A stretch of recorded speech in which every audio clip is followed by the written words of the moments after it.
Hello and welcome back to Let's Play UnderRail Expedition with me, Bring It Dawn. So I've already recorded this entire episode. I read all the dialogue for the 3 named NPCs that we haven't talked to yet. Everything went smoothly, it was going great, and the file got corrupted, so half an hour of me reading dialogue just gone. So we're going to try it again, and the first thing I'm going to do is actually minimize the game, make sure that it's recording, and let's go talk to Anastasia, Luca, and then Staff Sergeant Fraser at the entrance. That's so upsetting. I don't think that's ever happened to me before. I don't think I've ever had a corrupted file from me from uploading anything. I broke into here last time because you can do it when this guy's patrolling, while this guy patrols. Nothing very good in there. Actually, I don't think I checked the crates. I'm not going to worry about it. Alright, so you can go in here, you can loot these without being spotted.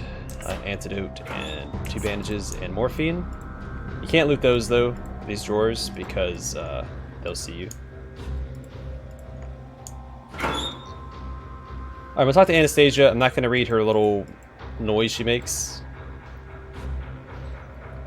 This petite, middle-aged woman you see before you seems to be studying some medical charts. Since your eyes are immediately drawn to the chart she was holding, you are quick to notice that one of her hands is badly scarred.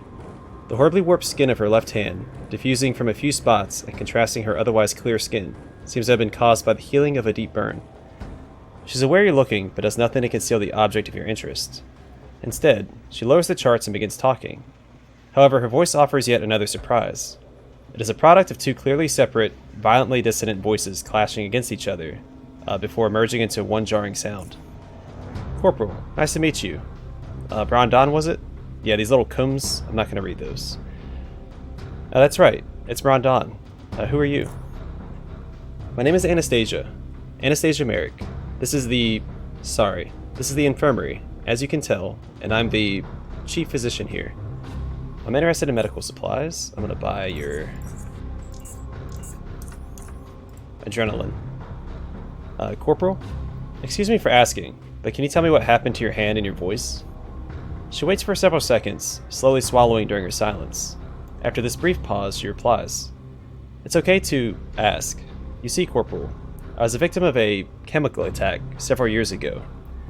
I was traveling to Fort Apogee by a civilian train from North UnderRail.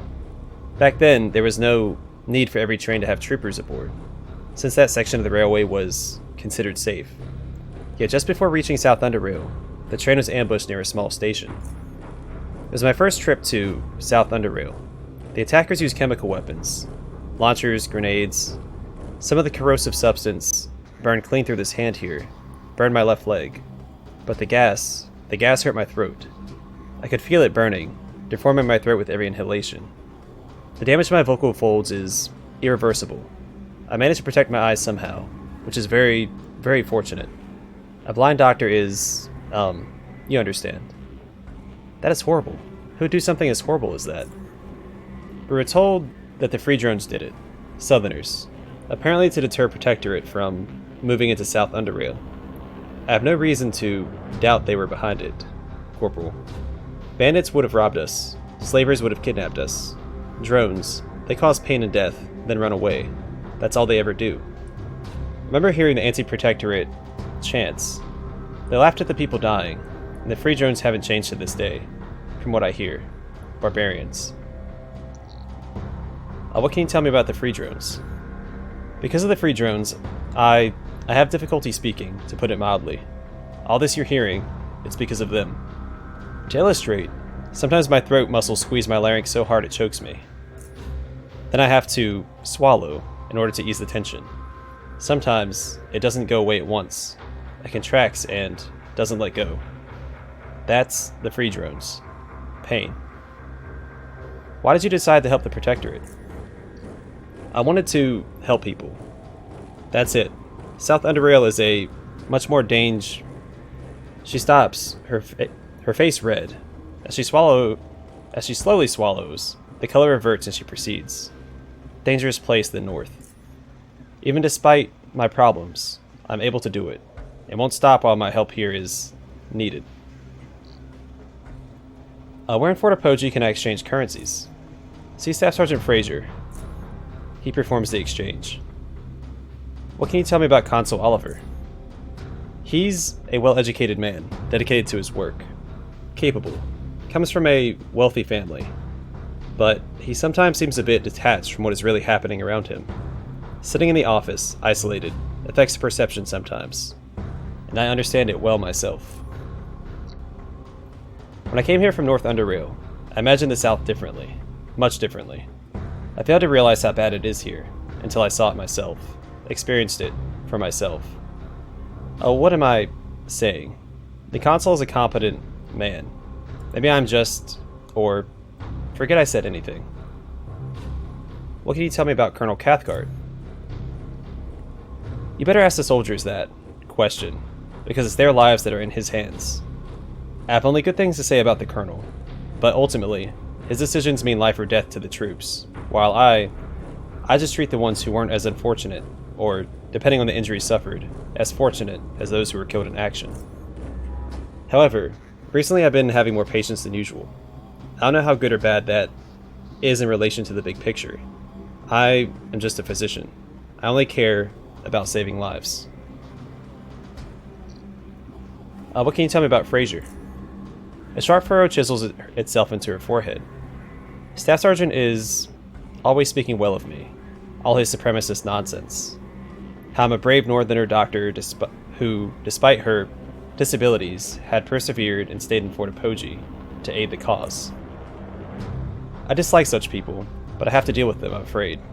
He's a rotten man, Corporal, and sadly not the only one around. He despises all who aren't northerners.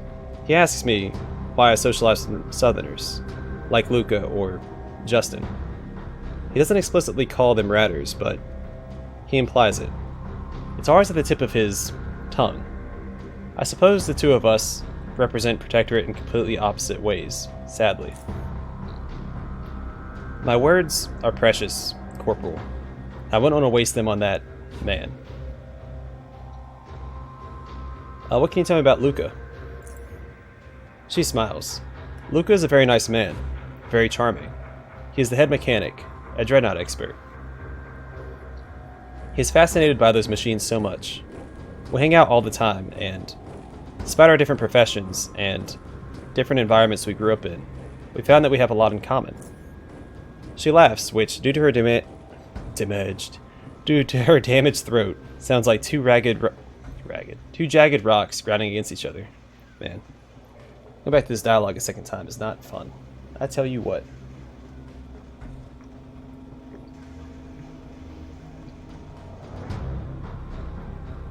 When we're having lunch in the mess, we take turns at talking about our jobs. He talks about machines, tools, his colleagues, whatever happens to be on his mind at the time. And after that, I talk about my med stuff. I usually pick the grossest examples I could remember. He's very squeamish, so I often go into great detail. She smiles, and end it with, "Enjoy your meal."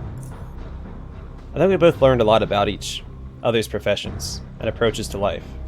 Interactions like that enrich a person. What can you tell me about Case? He's got anterior cruciate ligament injury in his left knee. She pauses for a split second before continuing. I don't know why I said that. First, it's how my brain works, I suppose. He works at the mess. Very kind man. He's a southerner, much like you, so I reckon you'd have a lot of common subjects. The knee injury prevents him from being a soldier, but I think that's good for him. I've treated so many horrible injuries and have seen things. At least he doesn't have to worry about any of that happening to him. What can you tell me about the Faceless? Probably nothing, because I don't know much about them. I mean, I've heard rumors, stories, but I'd rather not comment. Alright, I'll see you around, Doc. Well, we better not, if you know what I mean. She smiles. She seems like a very pleasant person to be around. And we go back here. Let's go ahead and take care of that real quick before we talk to Luca. Give my voice a moment to rest.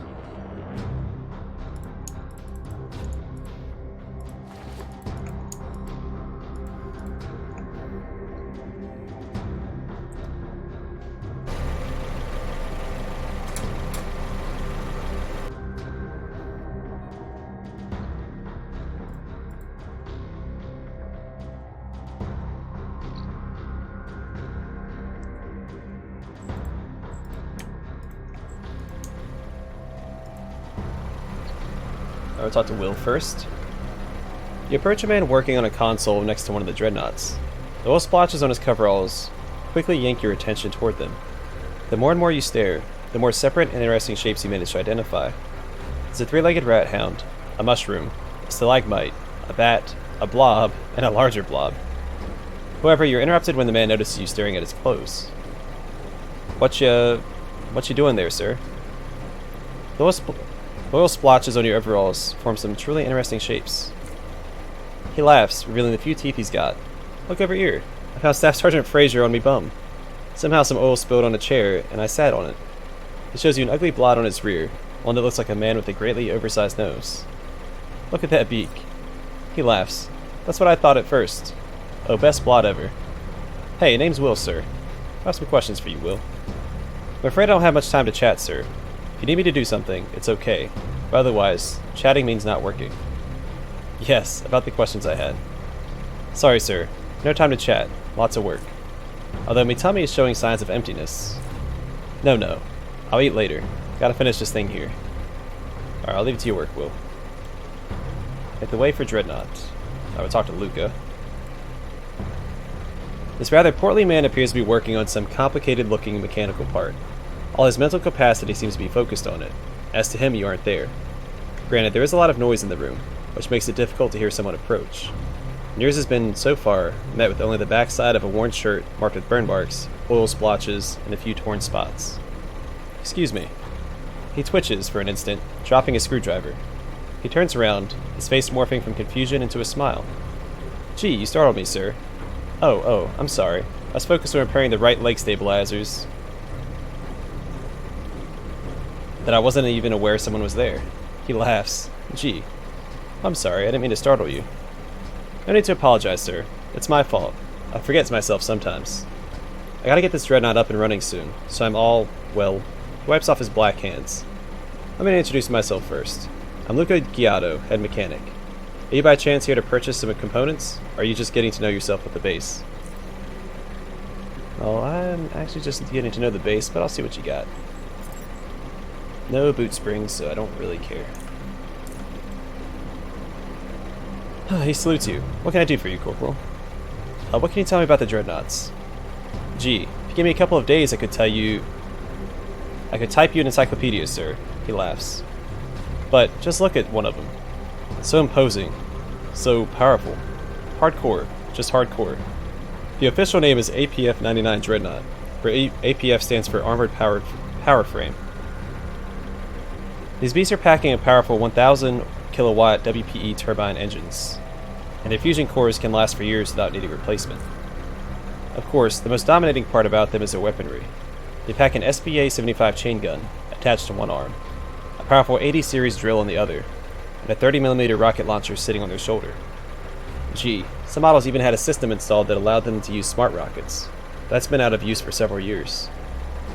Can I pilot one by chance? He raises his eyebrows. No. Only trained pilots can use dreadnoughts. If I let you use one, I'll be back on the rails. Or worse. Gee. Why did you join the Protectorate? I haven't been asked that question in a long time. I don't know if you're familiar with the history of Core City, but I was living there when all the riots and death were at their peak. Gee, sir, those are some rough times. It was like a war on the streets. Everyone was dying as gangs ran amok. I had to get out of there. It got a bit better over the years, but some parts are still just falling apart. You've heard of Drop Zone, no? I lived there. Worst part of the city, barring the sewers, I'd say. Then, 5 years ago, Protectorate moved in. I told myself nothing keeps me in Core City. I can get protection and food here, and Protectorate seemed like the good guys. Let's give it a shot, I thought. I enlisted as a private, and soon enough, I saw those machines. I was dominated.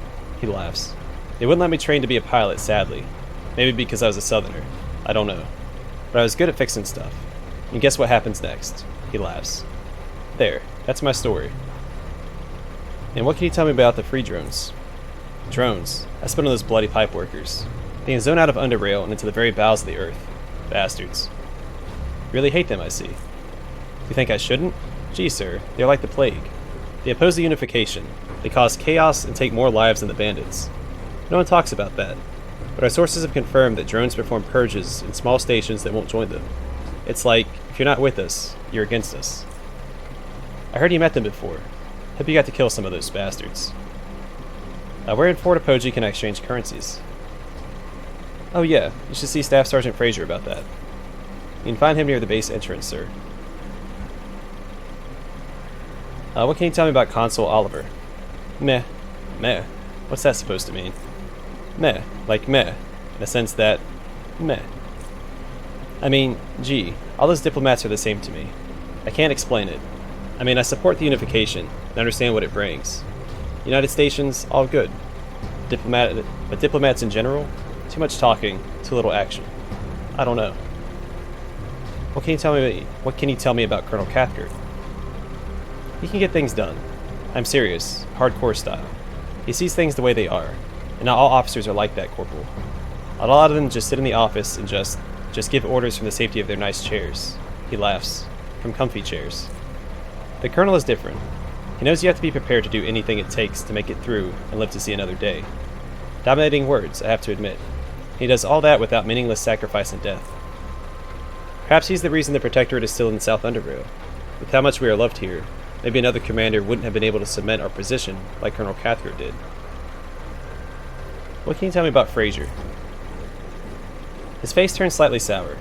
Please, sir, don't get me started on that big-nosed, rat-hound siphoner offspring. He's a hardcore pain in the rear, like accidentally sitting in a stalagmite coated in crawler venom.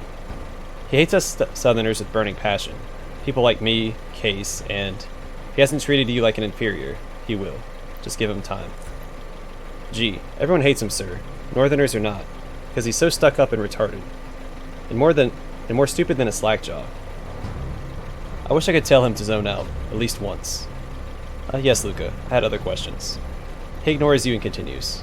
I wish I could, but he's an officer. I'd be in trouble. But only once, calling me a ratter all these years. Luca. And that girly voice of his. He sounds like he was born without any... Luca. He snaps out of it. Oh gee, Corporal, I got carried away. You, wanted to ask me something else, right? What can you tell me about Case? It's not because he's a Southerner like me. No, sir. And it's not because I wouldn't get my meal if it wasn't for him. No. I love that man because he is a hardcore person. Because you see, sir, we shared a common problem when we first came to Fort Apogee. We were Southerners, and we're always under a microscope. We have to prove that we're worth a darn. And we stick together. We're stronger that way. So, we gradually built a friendship. A good friendship. A dominating friendship. He laughs. I just want to clarify one thing, sir. A large number of Northerners don't care where you're from. Your personality and what you're able to do is what's important to them. Just like any sane person. But some derailed idiots here still consider us inferior. You'll meet some soon enough, if you haven't already. What can you tell me about Anastasia? Gee, sir, she's great. I know her well. We like talking to each other and hanging out at the mess during mealtime. She's very intelligent, but she's been through a lot. Her train was attacked several years ago by free drones. The bastards used chemical weapons. Oh, and it was a civilian train, mind you. Hardcore bastards. Doc survived, obviously, but she was hurt real bad. If you think that'd stop her, you were wrong. She knew what she had to do, and here she is now, saving lives. Gee, sir, I once heard one crippled soldier say that he thought his life was over. He lost a leg. It's all over. He was zoned to the bone. After he saw how Anastasia moved forward despite what happened to her, he realized a limb is just a limb. The things that matter to you in life don't get blown away with it. Zone out, man. You only get one life. That's what he said. Paraphrased. What can you tell me about the Faceless? I like to mess around with their gear, he laughs. I know they dwell in deep caverns, as far as I've heard, and they're the bad guys. But I'm interested in what they have. Their weapons, shields, vehicles. Some told me how they saw the giant tunneling machines. And immediately I thought of a cross between that and a dreadnought. Imagine that. He drifts off, probably constructing it in his mind, and marveling at its dominating appearance. I'll see you some other time, Luca. Alright, so I'm going to break back in... Oh, excuse me. Back into this thing. quick saving. Let's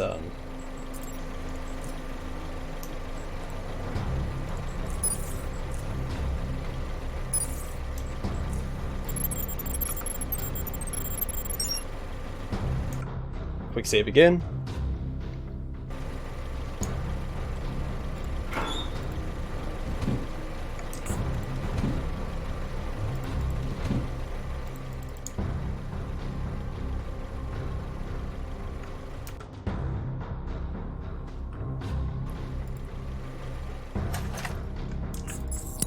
Shoot. Almost had the timing down. So I'll wait just a little longer. And go grab it. There we go. Everything else is not anything I'm interested in. Just some crafting materials. There's a suit of riot armor in there. Insulated riot armor in one of the lockers. Both the lockers are locked. And he can see you from the doorway when you're lockpicking. So it's just not worth the risk. Alright, we'll talk to Fraser. It's a quick save.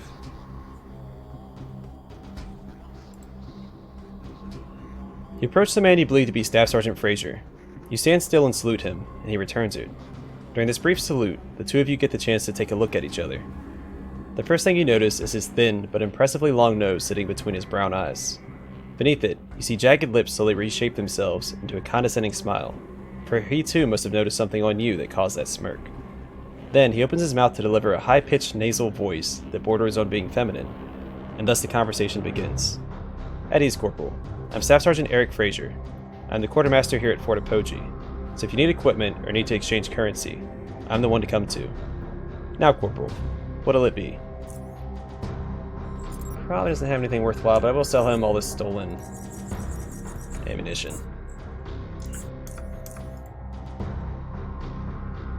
Alright, I have a question, Staff Sergeant. Who gets access to all the high-quality equipment you're hiding in your armory? The good stuff for good soldiers. I've got all these dollars that need to be spent somewhere.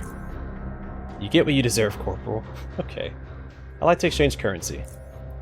The currency exchange rate is 5 sharons for $2 if you're buying dollars, and $2 for 3 sharons if buying sharons. Well, thanks. I just needed the info.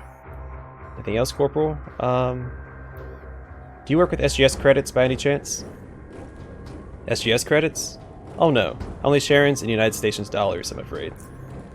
You know, perhaps I should have mentioned that earlier, if I'd forgotten you were from SGS. Heh, that's one remote place. I couldn't imagine myself ever wanting to go that far south. Unless it gets a bit more northernized. No offense, he smirks. Why did you join the Protectorate? Corporal. That is a good question.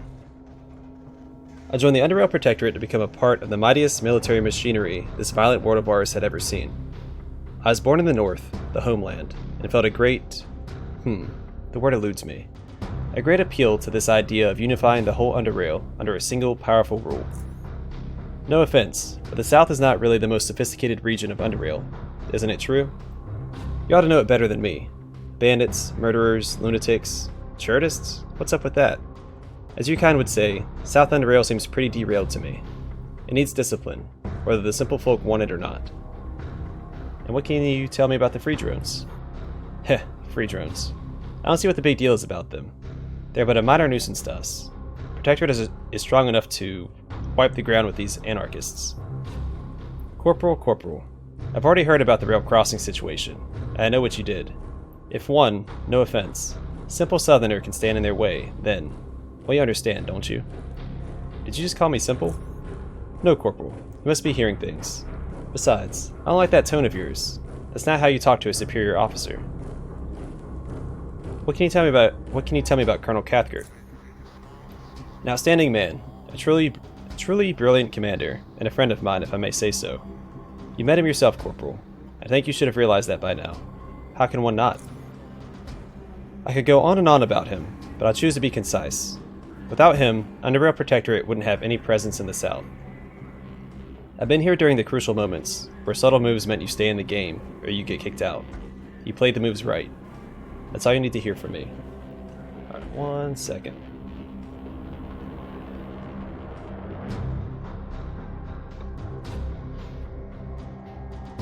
Alright, what can you tell me about Consul Oliver?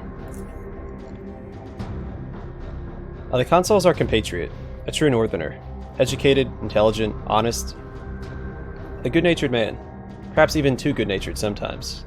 This is South UnderRail after all, and here you have to have your claws sharpened, whether you come as a Protectorate soldier or a United States diplomat. Most Southerners are so unrefined and decadent, Corporal.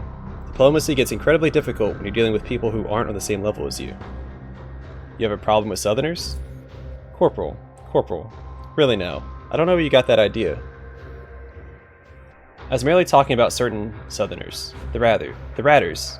Please. You and your ideas. He laughs. What can you tell me about Luca? Heh. Wait, who are you talking about? He pauses for a second. Luca. You mean that fat mechanic? He erupts into laughter. How fun of you to actually think I'd socialize with someone like him. Anyway. I can't tell you anything at all about the man, Corporal. He is under the radar to me, so to say. What can you tell me about Anastasia? Corporal, that woman is a diamond. She is a far greater hero than any one of us here, no matter how surprising that might seem to you. Her train was assaulted by the free drones, those barbarians, and they hurt her. She was traveling to Fort Apogee to help our soldiers, and a reward for such a big heart? She suffered chemical burns on her body as well as permanent voice damage from the toxic gas. Heh, do you know what she did after that, Corporal? Do you? She carried on. She knew brave Protectorate soldiers needed her help, and she stayed here all these years, despite being offered to return to the homeland and retire, all on Protectorate expense. It takes true bravery and commitment to do that, Corporal. She's a true Northerner and an inspiration to us all. Now what can you tell me about Case? He sighs. Look, Corporal, if you feel the need to ask me about various people from Fort Apogee, ask about someone important, and someone who's not a ratter, preferably. Especially not someone who is named Justin Case. He laughs. What a stupid name. Oh well, what would you expect? What can you tell me about the Faceless? They're not to be toyed with, Corporal, and we all understand it. Jeez. They never made any hostile moves against us, at least not directly. But Port Zenith and the core city is under Protectorate control, and if the Faceless make the wrong move, they might just taste the bitter end of it. We're ready for everything, as always. The South is really a freak show, isn't it? But you know this very well already, so that comment was redundant, I suppose. Alright, salute and leave. And thank goodness that is over again. Whew, man, reading that twice. So for the past hour, all I've done is just read dialogue out loud. Alright, we're gonna go get on the train, go to Epione Lab, and in the next episode we'll start there. Let's look at my quest log real quick. So core cities completed.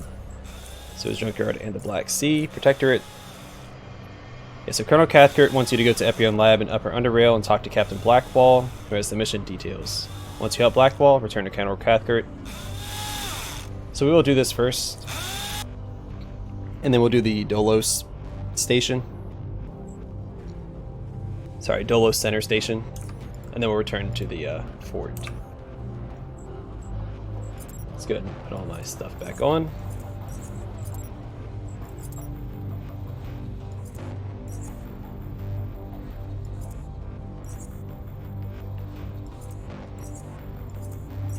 There we go. Alright, then I'm going to call it here, and then in the next one we will do the Epione Lab, or start the Epione Lab quests. And then we'll do the Dolos Center later on. Alright, thanks for watching. Hope to see you guys in the next episode. Hopefully this one's not corrupted, and this is the last time I say that.